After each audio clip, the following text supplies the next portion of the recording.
गायन घेऊया A26.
सगळ्यांक तुमकां देव बरो दीस दिवं. तुमकांय दिवं. आनी मागीर मोगाचो येवकार ह्याचे मिसाचे भेटेन.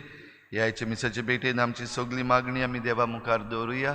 बो करून जीं कोण बरीं नात तांचे पासत मागुया. कोवीड पिडेक सांपडल्यान तांचे पासत, तांची सेवा करतात तांचे पासत, दोतोरां पासत, नर्सी पासत, आमचे एडमिनिस्ट्रेशना पासत, सगळ्यां पासत आमी हे मिसाचे भेटेन खेरीत भाशेन मागुया. आनी हे महामारींतली आमकां वाटाय म्हूण देवा लागीं आमी काकलूत मागुया. आयज एडविना कार्दोजो आपलो जल्माचो दीस मनयता. देवान ताचेर आशिर्वाद घालूंक मागुया. हेर सगळीं जीं आपलो जल्माचो दीस वो काजाराचो दीस मनयतात तांचेर देवाचो आशिर्वाद मागुया. इल्लोसो वेळ ओगीच रावन आमची जण एकल्याची खासगी मागणी देवा मुखार दवरुया.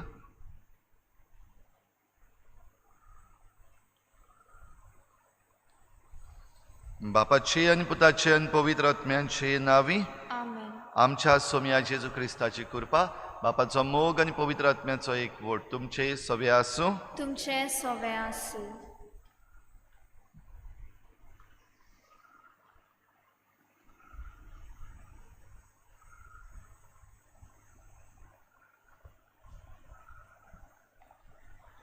मोग मोगांचीये, सूख आनी दूख जिविता पावडे. प्रितीच्या भाव भयणीनो, ही उतरां आमी जायते फावटी बो करून लग्ना समयार आयकल्यात. देव म्हणल्यार मोगूच. मोगान जियेवंक आमकां ताचो उलो. सूख आनी दूख आमचे जिविताचे पावडे. दर एक पावडो हांव चलता तेन्ना ताचो मोग विस्तारूंक हीच देवाची आज्ञा. जी कोण ताच्या मोगाची गोवाय जातात ती ताची इश्ट जातात. ही चिंतना मनान दवरून हे मिसाचे बलिदानान आमी क्रिस्ताच्या मोगाक साक्षी दिवंक ताची इश्टा जावंक कृपा मागुया.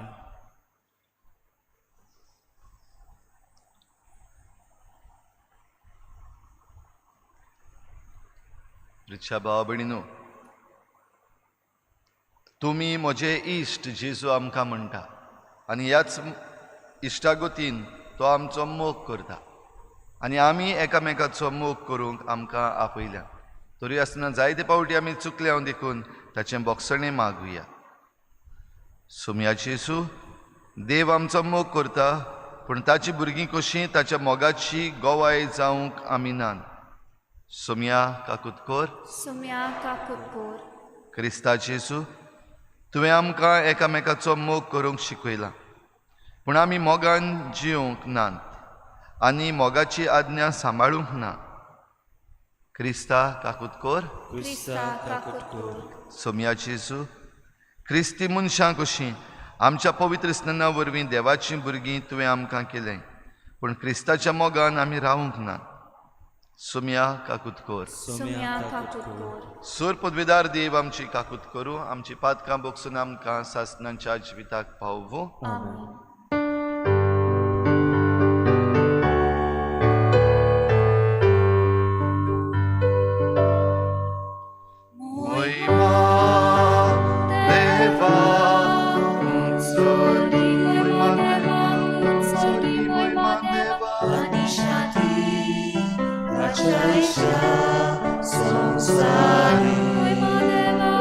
Sorgi, mój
संसाराचे शेळये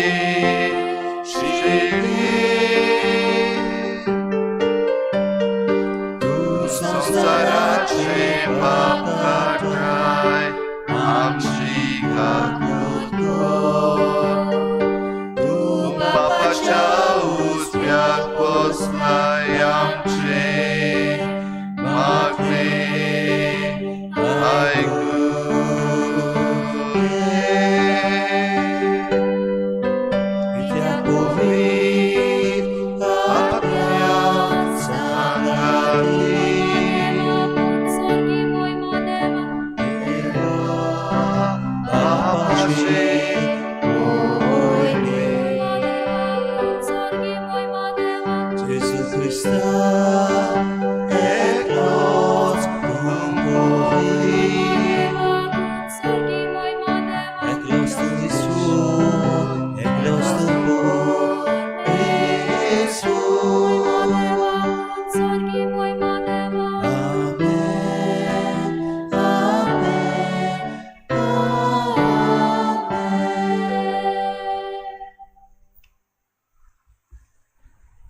प्रार्थुया. तूं मोगूच देवा, तुज्या एकल्याच पुता वरवीं आमकां तुजें जिवीत मेळूंक ताका तुवें संवसारांत धाडलोय. हातूंत तुजो मोग सारको उगडापो जालो. ह्या मोगाळ बापाची आमी खरीं भुरगीं जावंक आनी एकामेकाचो मोग करून तुज्या मोगान जिवंक जेजून बासायल्लो मोगाचो आत्मो आमच्या काळजांनी घाल. आमच्या सोम्या तुज्या पुता जेजू क्रिस्ता वरवीं तो खरो देव तुजे सगळें पवित्र आत्म्याच्या एकपणान जियेत आनी राजवट चलयता देवा सासनाच्या सासना. आमेन.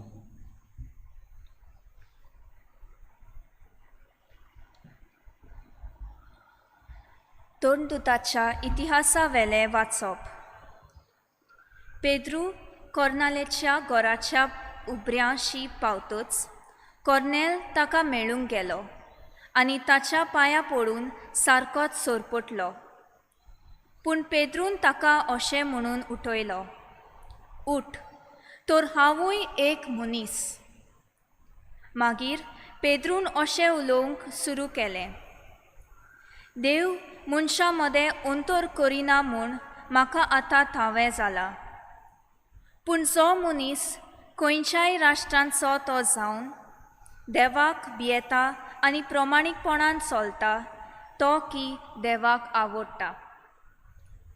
पेद्रू अशें उलयता थंयच आसतना ताचें उतर आयकतल्या सगल्यांचेर पवित्र आत्मो देंवलो. विदेशांचेर पर्यान पवित्र आत्म्याचें देणें देवान घालें म्हूण पेद्रू बराबर आयले ते सुनोत केल्ले भावार्थी तोटाकले. कित्याक ती 8व्यो भासो उलयताली आनी देवाक वाखाणटाली तें तांकां आयकूंक येतालें. तेन्ना पेद्रून म्हणलें, आमकां मेळ्ळो तोच पवित्र आत्मो तांकांय मेळ्ळो म्हणटच तांकां उदकाचें पवित्र स्नान दिवंक कोणाच्यान आडावन येता. आनी ताणें तांकां जेजू क्रिस्ताच्या नांवान पवित्र स्नान दिवंक फरमायलें. उपरांत थोडे दीस आपणाशी राव म्हूण तांणी ताचे कडेन मागलें. देवाचें उतर हें. आमचो जबाब शेकांचेक प्रितुमेचेर आमच्या देवाची सोडवण फांकली.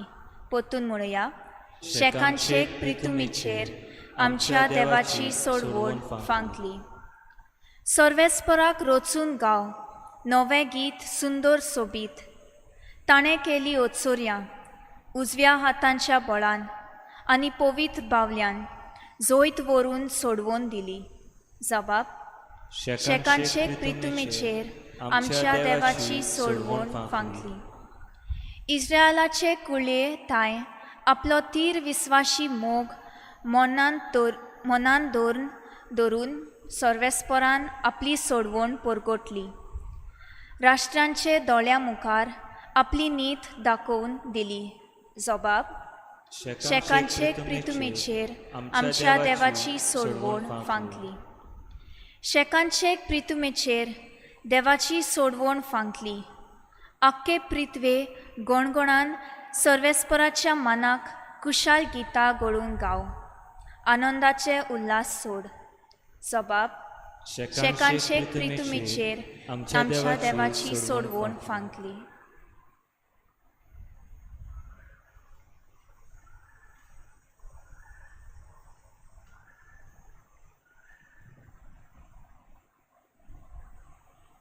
भाग्यवंत जुवांचे पयली चिठी वेलें वाचप.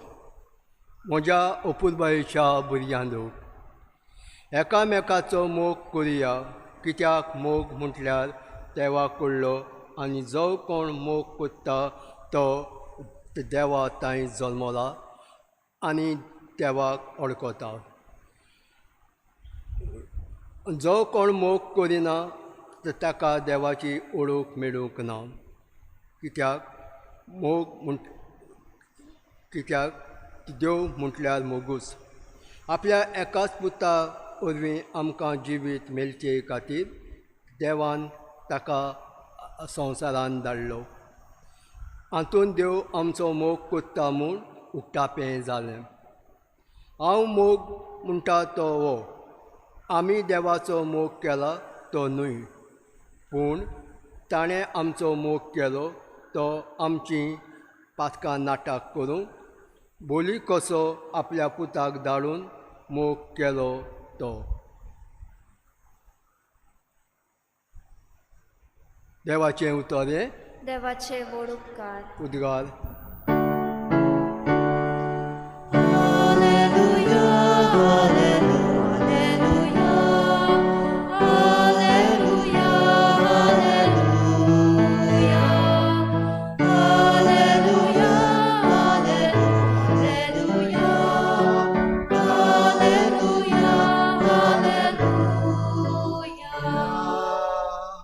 समी म्हणटा, कोण म्हजो मोग कोत्ता जाल्यार तो म्हजें उतर सांबाळटलो आनी म्हजो बाप ताजो मोग कोत्तलो आनी आमी ताजे टाय येतल्या.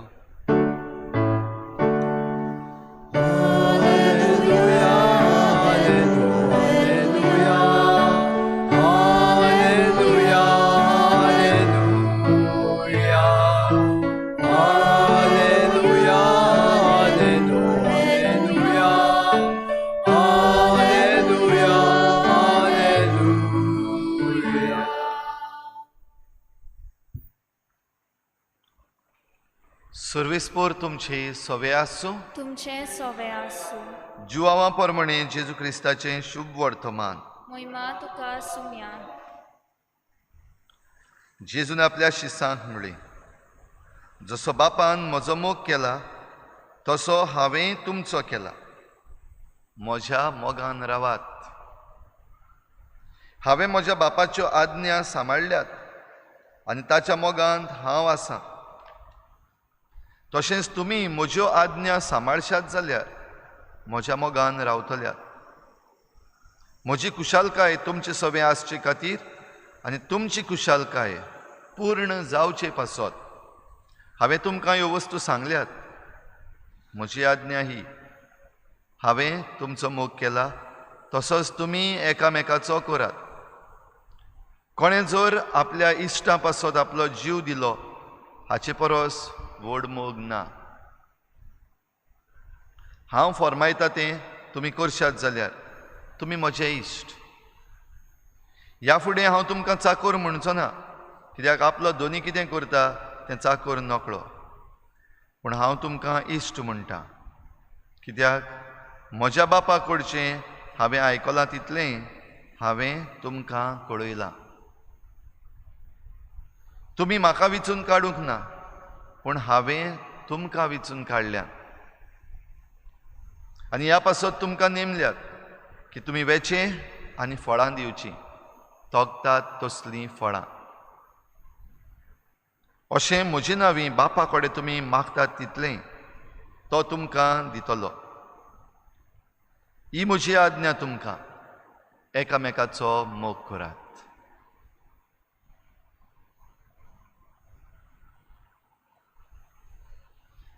जेजू क्रिस्ताचे शुभ वर्तमान हे वखाणी तुका क्रिस्ता.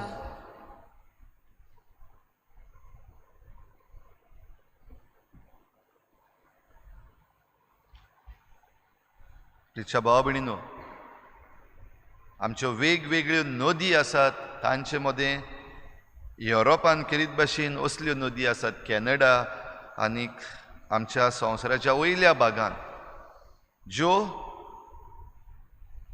एके भाशेन फ्रीज जाल्ल्यो आसात, झेल जाल्लो आसा तांचो. भोव करून जेन्ना विंटर्स येतात, जेन्ना शिंयाचे दीस येतात, तेन्ना ते नदींचेर वयर एक झेल पातळून येता. हे भाशेन आमच्या काश्मीरान पासून जे दाल लेक आसा थंय तशेंच जाता. जेन्ना विंटर सिजन येता तेन्ना आख्ख्या तळ्याचेर वयर झेल मांडून येता, पूण भितरल्यान उदक चालू आसता. नदी भोव करून ज्यो आसात, रिवर्स ज्यो आसात, त्यो भितरल्यान व्हांवत आसतात. असलीच एक नदी आसली आनी ही नदी नेटान व्हांवताली. हे नदीचे देगेर एका मनशाचें खंय घर आसलें आनी व्हडलें घर, सुमार 7 माळ्यांचें. आनी हो जो गिरेस्त मनीस आसा तो आपूण वयर 7वे माळयेचेर रावतालो. आनी एक दीस अकस्मात ताणें पळयलें ही नदी जेन्ना थंड जाल्ली आसा, शांत आसा, एक जोमो लोकांचो चलून येता, एक ट्रायब जे चलत वेताले आनी जांकां ही वाट खंयची, हांगासर मुखार कितें आसा हें खबर नासली. देखून ह्या मनशान खंय चिंतलें, जरी तर हो लोक चलत वचत जाल्यार मुखार चलता आसतना इतले जाण त्या झेलाच्या पेजान, तांच्या पेजान तो झेल फुट्टलो आनी हो लोक सगलो त्या थंड नदीन बुचकुडून मरतलो वो उडून वेतलो. वयर तावन खाला धांवन येतलो म्हणल्यार 7 माळ्यांचेर तावन तो आपूण पावचो ना म्हूण जाणा आसलो. देखून बेगीन बेगीन खंय गेलो भितर, आपले तिजोरींतले थोडे पयशे काडले आनी बेगीन बेगीन हाडले आनी ते वयर तावन खाला उडयले. हो लोक हे पयशे पडटात ते पळोवन ते पयशे बेगीन बेगीन पुजावंक लागलो. आनी सगल्यांनी पयशे पुजावन जाल्या उपरांत आनी कांयच उरोंक ना हें पळोवन परतून चलूंक लागलो. आनी तेन्ना हो मनीस जो रावतालो हे पयशे पुंजायल्या उपरांत हो लोक वयर पळयतलो आपणाक आनी हांव तांकां सांगतलो मुखार वचो नाकात, थंयसर खतरो आसा, ते नदीन तुमी बुडून मरतल्यात. हो लोक चलून वेता तो पळोवन तो बेगीन बेगीन परतून धांवलो भितर. आपल्या मेजा वेली जी फळां आसलीं जेवणाच्या मेजार ती हाडलीं बेगीन बेगीन आनी खाला उडयलीं. ती जेन्ना खाला उडयलीं तेन्ना खंय हो लोक ती फळांय पुजावपाक लागलो. फळां पुजायलीं, थोड्यांनी खालीं आनी फळांय परतून काबार जाल्या उपरांत आहलीं तशींच परतून चलूंक लागलीं. असल्या वेळार ह्या गिरेस्त मनशा लागीं आनी कांयच उपाय ना जालो. कशे भाशेन ह्या लोकांक सांगूंक जाय, कित्याक तांचे मदें भुरगीं आसात, तांचे मदें जाणटीं आसात, बायलो आसात, दादले आसात, तरणाटीं आसात, सगलीं बुडून मरतलीं. देखून खंय बेगीन बेगीन भितर गेलो, हातीन मेळटा तो एक फातर हाडलो आनी वयर तावन मारलो. फातर एका भुरग्याचे तकलेर खंय पडलो आनी रोगतां व्हांवपाक लागलीं. आनी असल्या वेळार हो आख्खोच जोमो कोणें आमच्या भुरग्याचेर फातर मारला हें पळोवंक लागलो, सोदूंक लागलो. तेन्ना तांणी म्हणलें फातर वयर तावन आयला आनी वयर पळयलो तेन्ना ह्या मनशान तांकां सांगलें मुखार वचो नाकात, सगलीं बुडून मरतलीं, कित्याक ती नदी आनी ती आतां सद्याक झेल ताचेर मांडलेलो आसा, कांयच कळचें ना. आनी हे भाशेन हो आख्खो ट्रायब जो चलतालो तो खंय वांठवलो. भाव भयणीनो, हाका कितें म्हणचें? मोग काय? हो मनीस जो गिरेस्त मनीस 7वे माळयेर रावतालो, आपणाक खालांतल्यान जे लोक चलून वेतात तांचे सवें, ताचो मोग, ताची माया तांकां वाटावपाक.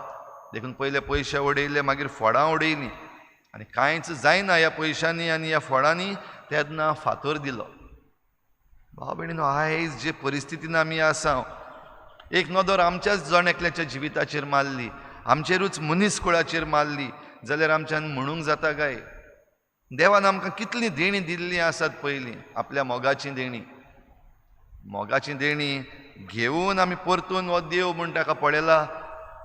कांय जायत्या जाणांनी आमचे मदले आमकां मेळटा तें आमचें म्हणून आमी अशींच चलत आसा. आनी चलता आसतना मुखार जो खतरो आसा तो आमी पळयना. भोव करून ही वाट चलता आसतना आमी पातकान पळोवंक लागता. आनी जायते फावटी असली परिस्थिती आमचेर आयल्या की तें आनी आतां पातक म्हूण आमकां दिसना. तें आतां नॉर्मल जालां, न्यू नॉर्मल.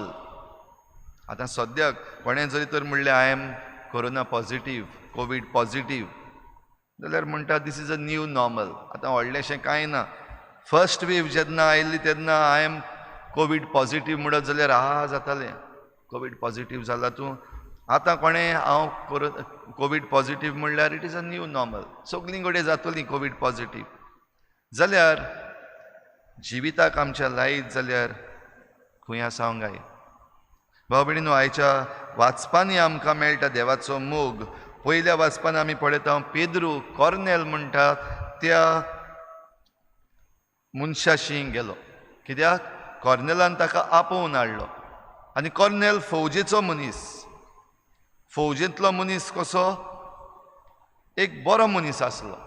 दुसऱ्या सगळें दया दाखयतालो, दुसऱ्यांक बरी करतालो. पूण तो फौजेंतलो मनीस देखून ताका ऑन बावार्थी म्हूण लोक मानताले. आनी ऑन बावार्थी म्हणल्यार ताका आनी बोगलेक घेवप ना. जशें आतां आमी कोवीड जाल्ल्या मनशांक बोगलेक घेनात, तांचे लागीं वचपाक आमकां भिरांत दिसता, तांचे लागीं उलोवंक आमी फाटीं सरता. आमची सगळी काळजी घेवन जावं मास्क फेस शिल्ड हें सगळें घालून आमी कोवीड मनशां मुखार घडये उबी रावतल्या. तेच भाशेन हे ऑन भावार्थी म्हणल्यार त्या काळार असलेच कशे तांकां पयस दवरताले. तांचे लागीं उलोवप ना. तांचे लागीं उलयत जाल्यार आमचो भावार्थ पिड्ड्यार जातलो. तांचे लागीं उलयत जाल्यार आमचें नांव पिड्ड्यार जातलें. तांचे लागीं उलयत जाल्यार आमच्यो लोक खबरो करतलो. हे भाशेन जायत्यो वस्तू आसल्यो. आनी असल्या वेळार कॉर्नेल जें दर्शन आपूण पळयता तें दर्शन पळयल्या उपरांत पेद्रूक आपणागेर आपयता. आनी पेद्रू ताच्या घरान वचून ताका आनी ताच्या घराब्याक ही भावार्थाची देख हें भावार्थाचें देणें फावो करता. म्हणजे पवित्र स्नान फावो करता. देवाचो मोग ताकाय बीन आसा आनी देवाचो मोग ताचेय पासत आसा हें ताका दाखोवन दिता. ताकाच न्हय पूण हेर सगल्यांक जीं कोण हे नदरेन कॉर्नेलाक पळयतालीं तांकांय आनी ताचें बरेपण लोक मानून घेता. भाव भयणीनो, देव मोग करता तेन्ना कसलीच अंतर करिना म्हूण आमकां बागेवन जुआंव आयचे दुसऱ्या वाचपान आपली चीट बरोवन सांगता. देव सगल्यांचो एक सारको मोग करता. तरी आसतना आमी संवसारान जियेता आसतना आमकां दिश्टी पडटा थोड्यां लागीं चड आसा, थोड्यां लागीं कांयच ना. थोडीं सुसेगाद आसात जाल्यार थोडीं कश्टवतात. थोडीं भलायकेन आसात जाल्यार थोड्यांक पिडा जाल्ली आसा. पूण ह्या सगळ्यान देव आपलो मोग आमचे सवें दाखयता हाची आमी खात्री घेवंक जाता. भोव करून जेन्ना आमी दुयेंत पडटा, जेन्ना आमी त्रासान पडटा वा जेन्ना सांडलोलीं आसता, देवाक जरी तर खरेंच काळजांतल्यान उलो मारलो जाल्यार तो पावताच. पावनासतना रावना. पूण फकत हो भावार्थ घेवन हो विस्वास घेवन खऱ्या काळजान ताका उलो मारपाची गरज. आयच्या शुभ वर्तमानान आमी आयकलां जेजूचीं उतरां. जेजून आपल्या शिसांक मोगाची गजाल सांगली. आनी मोग म्हणटा तो कसलो? मोग म्हणटा तो आज्ञा सांबाळपाचो. मोग म्हणटा तो गोवाय जावपाचो. ह्या मोगान आज्ञा सांबाळप आसा. कसल्यो आज्ञा? ज्यो चुकीच्यो आज्ञा आसात त्यो आमी कुशीन दवरूंक जाय.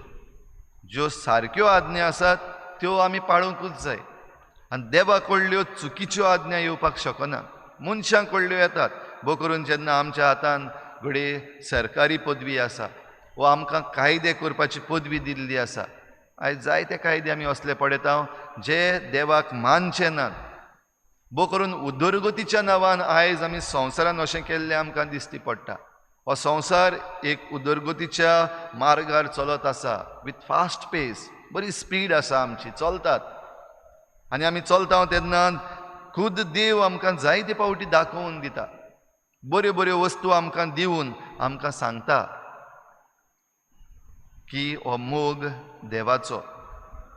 तर देवाचो जरी तर आमी मोग करता जाल्यार जेजून सांगला तशें एकामेकाचोय मोग करात. जसो हांवें तुमचो मोग केला तसो एकामेकाचो करात. आनी जरी तर हांवें तुमचो मोग केला तसो तुमी एकामेकाचो मोग करशात जाल्यार तुमी म्हजे गोवाय जातले आनी हांव तुमकां इश्ट म्हणटलो. चाकर न्हय पूण हांव तुमकां इश्ट म्हणटलो. आनी हे भाशेन आमी देवाचो आनी पेल्याचो मोग करता तेन्ना पवित्र स्नाना वरवीं आमी जाता देवाचीं देव बापाचीं भुरगीं. आमी जाता जेजूचीं भाव भयणां. आमी जाता पवित्र आत्म्याचीं मंदिरां. भाव भयणीनो, आयज ही कृपा आमकां मागता आसतना आमचेर जें कितें आयिल्लें आसा, संवसाराचेर जें वायट आयिल्लें आसा ताचेर नदर मारुया. कितें सांगूंक सोदता काय आमकां देव? आमचेर एक फातर मारून जेन्ना बरें दिलां तेन्ना आमी देवाक पडेच ना आनी आतां जेन्ना आमचेर वायट आयिल्लें आसा आमी देवाक उलो मारता तेन्ना देव आमकां सांगता ती गजाल आमी आयकूंक तयार आसा काय? जाल्यार ह्या सगळ्यान एक मोठी वस्त देव आमकां सांगूंक सोदता. एक व्हडलो संदेश आनी खेरीत आपुरबायेचो संदेश देव आमकां सांगूंक सोदता. हांव तुमचो मोग करता. I love you.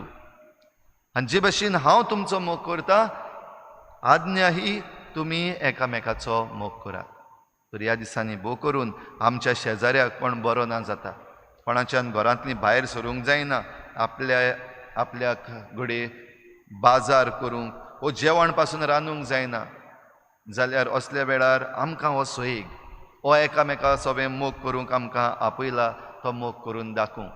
हे पिडेचेर जेन्ना आमी आड झुजता जीं कोण बरीं आसात तांणी सगळीं जाता ती प्रिकॉशन्स घेतल्या उपरांत तांच्याय आदाराक पावूंक, तांकां फोन करून तांची खबर घेवंक, तांकां वस्तू जाय त्यो वस्तू तांच्या घराशी पावोवन, तांकां जेवण जाय जाल्यार जेवण एकामेकाक पावोवन, आनी जरी तर जायना जाल्यार एकामेकाचो आदार मागून हातूंतल्यान आमी हो मोग एकामेकाक दाखयतले आनी हे भाशेन आमी जेजूचे गोवाय जातले आनी ही आज्ञा आमी पाळूंक पावतले. तर ही कृपा आमकां मागुया. जण एकलो आमी देवाचो मोग अणभवुया आनी आमी अणभविल्लो मोग एकामेका लागीं वांटुया.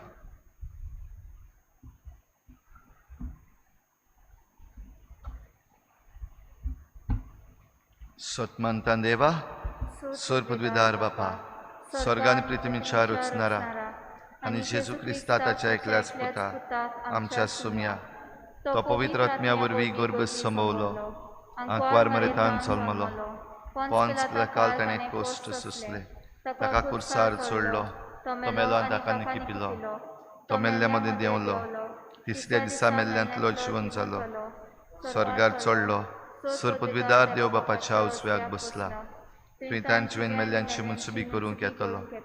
सतमानता पवित्र आत्म्या, कातोलीक पवित्र सभेक, भक्तांचो एकतार, आत्म्याचें भोगसणें, कुडीचें जिवनपण, सासणाचें जिवीत. आमेन. आमची थोडीशी मागणी आतां आमच्या इश्टा मुखार आमी दवरुया.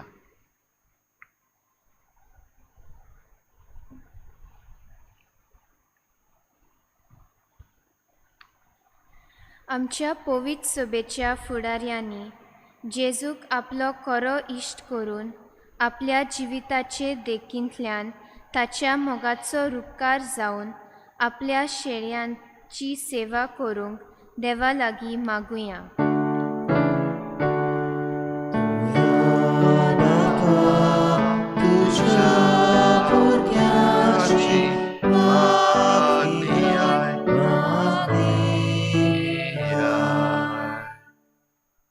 आमचो देश कारबार चलयतल्यांनी धर्मा मदें वेगळोचार करिनासतना आमच्या देशांत बरेपण हाडूंक देवा लागीं मागुया.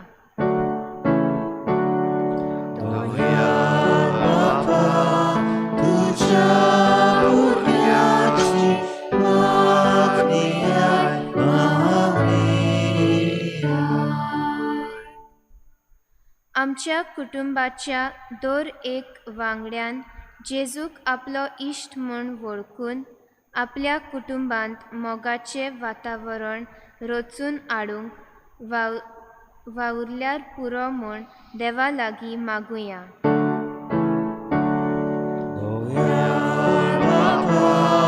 तुझ्या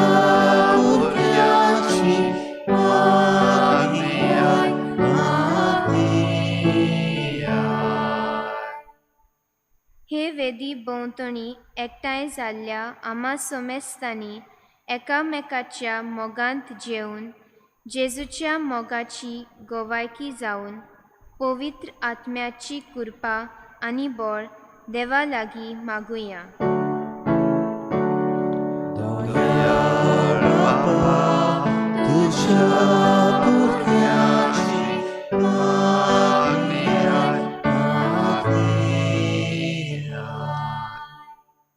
आयज संवसार आवयाचो दीस मनयता, वर्ल्ड मदर्स डे. कितें भाशेन आमच्या सगल्या आवयां पासत मागुया. भोव करून ज्यो आवयो आपल्या भुरग्यां पासत कश्टवतात ह्या दिसांनी भोव करून ह्या सगल्या आवयां पासत आमी मागुया. देवान तांचेर आशिर्वाद घालूंक तांकां बरी भलायकी दिवंक.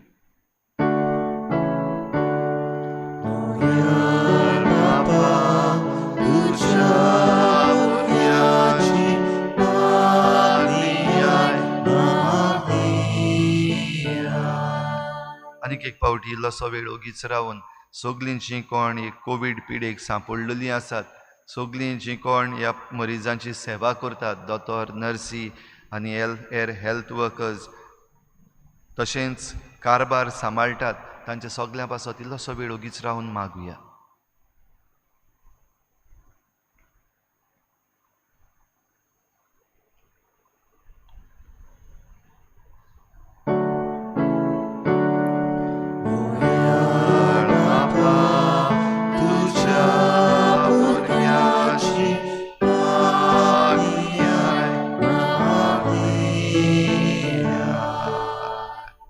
सर्गीच्या बापा, तुजे मुखार आमी दवरल्या ती मागणी दोयेन आयकून घे आनी आमकां तुज्या पुताची इश्ट जावंक फावो कर.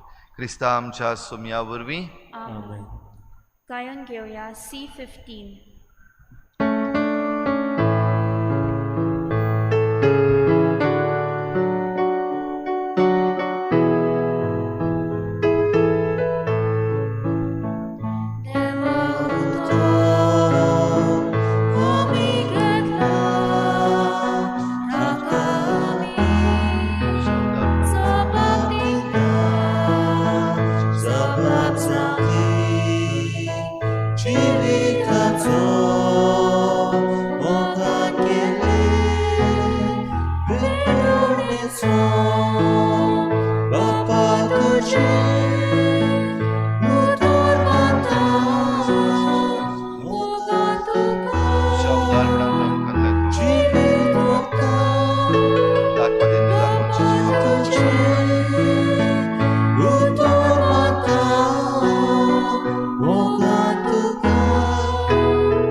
म्हज्या भाव भयणींनो, म्हज्यान तुमचें बलिदान सर पदवेदार देवा बापाक मानता तसलें जावं म्हूण मागात. हे तुमच्या हातांतले बलिदान आपल्या मनाक आनी मोहिमेक आमच्या आनी आपल्या पवित्र सोबेच्या आदावाक सर्वेस्पोर मानून घेवं.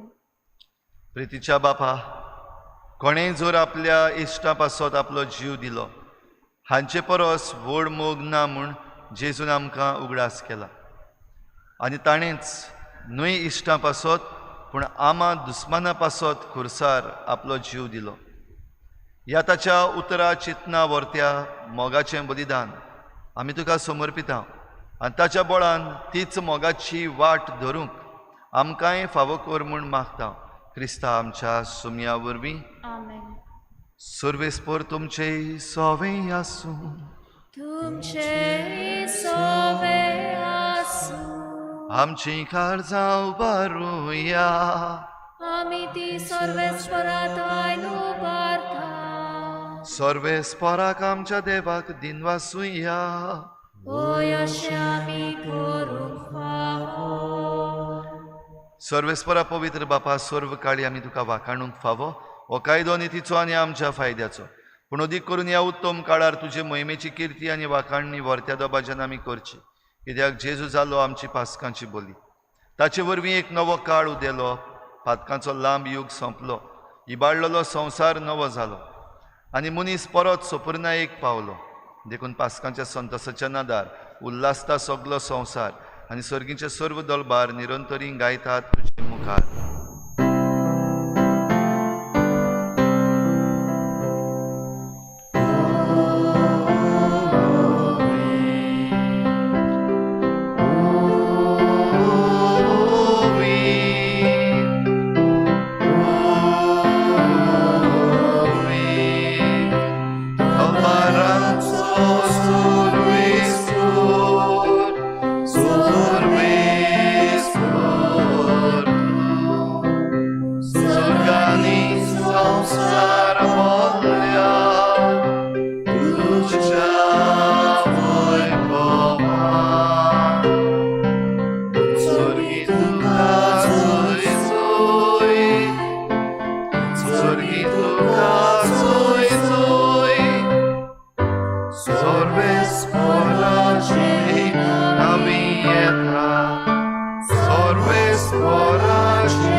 बापा, खरोच तूं पवित्र, तूं सगळ्या पवित्रपणाची झोर तुज्या पवित्र आत्म्यांक धाडून ही देणी पवित्र कर म्हूण आमी मागता.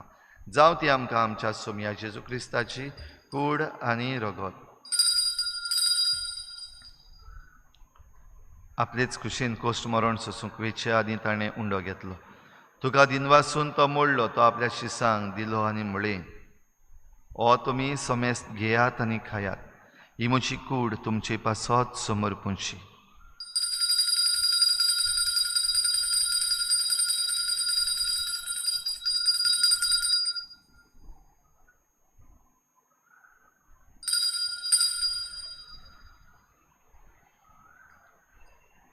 तेच परी जेवण जातूच ताणें काल्स घेतली. तुका नव्यान दिनवासलो, ती आपल्या शिसांक दिली आनी म्हळें, तुमी समेस्त घेयात आनी हातलें पियेयात, ही म्हज्या रोगताची काल्स. नव्या आनी सासणीक कोराराचें हें रगत पातकांचें बोगसणें मेळच्याक तुमचे पासत आनी समेस्त मनशां पासत तें वारवतलें. हें म्हज्या उगडासाक करात.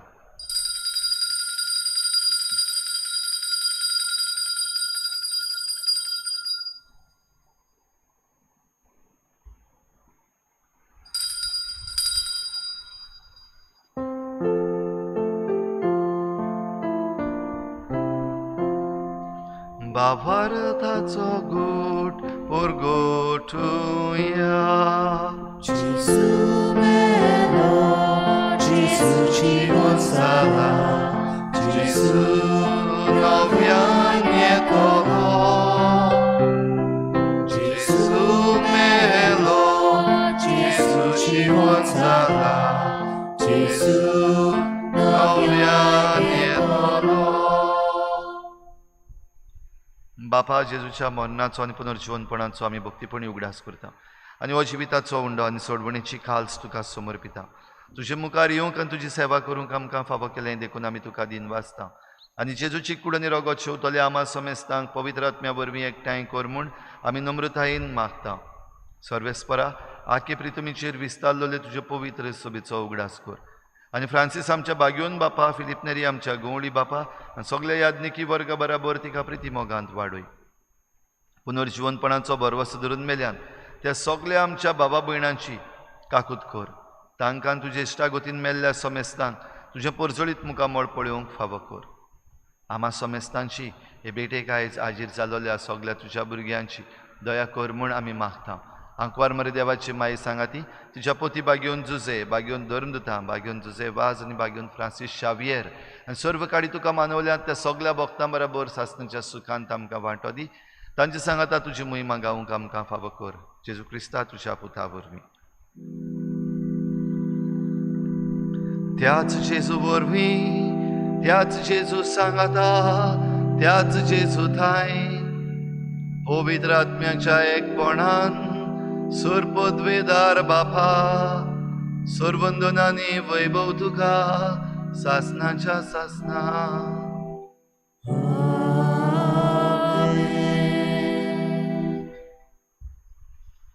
देव आमचो मोग करता. देखूनच आमकां ताणें आपलीं भुरगीं केल्या. जेजू आमचो मोग करता. देखून ताणें आमकां आपलीं इश्टां म्हणल्या. पवित्र आत्मो आमचो मोग करता. देखून आमकां आपलीं मंदिरां ताणें केल्या. होच मोग आमी ओळखून घेवंक आनी होच मोग दुसऱ्यांक दिवंक आमकां करपा मागुया. बाराबर जेजून शिकयल्ल्या प्रार्थन बापाक उबारुया. आमचे बापा सुर्गींच्या, तुजें नांव पवित्र जावं, तुजें राज आमकां येवं, तुजी कशी स्वर्गांत जाता तशी संवसारांत जावं. आमचो दिसपट्टो गिरास आज आमकां दी आनी आमी आमचे चुकल्यांक बक्षिता. तुजे आमची पातकां बगस आनी आमकां ताळणेत पडूंक दिवनाका, पूण वायटांतली आमकां निवार. सर्वेस्परासोर वायटांतली आमकां निवार. दया करून ह्या जिवितांचो वस्काय आमकां दी. सर्गीच्या सुखाक आनी आमच्या सोडवणारा जेजू क्रिस्ताच्या येण्याक आमी बरवाशेन वतरेकता. तर आमकां तुजे उदार काकलुतीन सर्व पातकांतली सुटय आनी सर्व आकांतांतली वाटाय. कित्याक राजवडकी पदवी आनी महिमा तुजी सासनाच्या सासना. सोम्या जेजू क्रिस्ता तुवें तुज्या धर्मदुतांक म्हळें, तुमकां शांती दवरता, म्हजी शांती तुमकां दिता. आमच्या पातकांचेर न्हय पूण तुजे पवित्र सभेच्या बाबार्थाचेर दिश्ट घाल आनी तुजे कुशे परमणे तिका शांती दी आनी तूंच तिका एकवटान सांबाळ. जोशी येतान राजवट चलयताय सासनाच्या सासनाक. सोम्याची शांती सदां काल तुमचे सवे आसूं. एकामेकाक मोगान शांती दिवया.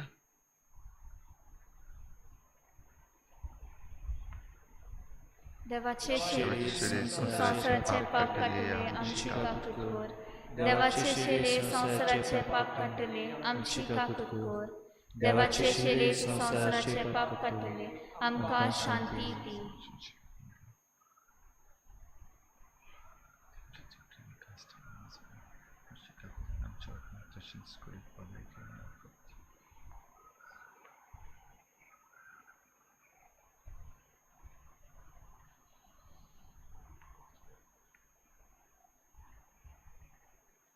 ही देवाची शेळी संवसाराचें पाप काडटा. ती शेळीच्या जेवणाक आपयल्यान ती आमी सगळीं सुभागी. तुमचे भितर येवचें म्हाका फावना, पूण तुज्या एकाच उतरान म्हाका भलायकी मेळटली.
येसू मी म्हणटा, म्हजो तुमी मोग करतात जाल्यार म्हज्यो आज्ञा तुमी सांबाळटल्यात. आनी हांव बापा कडेन मागतलो आनी तो तुमकां आनीक एक शारोती दितलो, आनी हो तुमचे सवें सदांकाल आसतलो. सर्वेस्पराक सोय. प्रार्थुया. प्रितीच्या बापा, तुज्यो आज्ञा पाळून जेजू तुज्या मोगान सदांच येयलो. तशेंच ताच्यो आज्ञा पाळून आमी ताच्या मोगान जियोवची म्हूण ताणें आमकां सांगलां. सदांच पूण भोव करून ह्या सातोळ्यान ह्या ताच्या उतरां प्रमाणें चलून आमचें चालतें किरकोळ जिवीत तोखता तसल्या फळांनी सुफोड करूंक आनी असो जेजून भासायिल्लो संतोश आमचे भितर सांबाळूंक आमी ओतरेकता. ह्या खातीर तुज्या मोगाच्या आत्म्यांक आमच्या काळजांनी जियोंक धाड म्हूण मागता. क्रिस्ता आमच्या सोमया वरवीं. आमेन. खेरीत भाशेन ह्या दिसांनी आमी काळजी घेवया. एका दोतोरान आमकां सुचयलां ते भाशेन ह्या दिसांनी जायत्या जाणांचो ऑक्सिजन लेवल देंवता. मातशें चोत्राय धरची. आनी ऑक्सिजन लेवल देंवता तो चड करून रातीक न्हिदल्या उपरांत सकाळीं उठ्ठा तेन्ना. ह्या पासत एक सजेशन दिल्लें आसा दोतोरान, रातीक जेन्ना आमी मोदेंच उठ्ठा वो मोदेंच उठत जाल्यार कितेंय घोटायेचें पिवंक, जशें परीं घडये हॉर्लिक्स ऑर एन्श्युअर वो असली कितेंय गरम उदकान घालून पिवंक सुचयिल्लें आसा. सांगता तुमकां तुमच्या फायद्याक. तशेंच दिसभर आमी जें उदक पियेता तातूंत एक भाशेचें उदक काडून आमी सेपरेट दवरचें म्हूण मागता दोतोर. जे लिंबू आसात ते लिंबू आतां आमकां मेळटात. कात सोद उदकान तें शिजोवन तें उदक कुशीन दवरूंक आनी तें उदक पिवंक. तशेंच बेश्टें सादें उदकूय आनी गरम उदक आमी तयार दवरून तें उदक पिवंक दोतोर आमकां सुचयता. आमची इम्युनिटी खेरीत भाशेन बरी स्ट्रॉंग जावचे पासत. ह्यो ल्हान ल्हान वस्तू ज्यो आसात त्यो आमी पाळुया. तशेंच जे कोणें टेस्ट केल्ले आसात तांकां किट्स दिल्ले आसात तीं वखदां आसा तीं बरे भाशेन घेवया. जेवण बरे भाशेन जेवया. कित्याक जरी तर आमी जेयनात, आमकां रूच ना, आमच्यान जेवपाक जायना, जेवपाक दिसना, असलीं कारणां घेवन आमी जेयनासतना रावत जाल्यार हीं वखदां जीं आसात तीं आमकां सारकीं लागचीं ना, तीं आमकां मालूय पडूंक शकतात.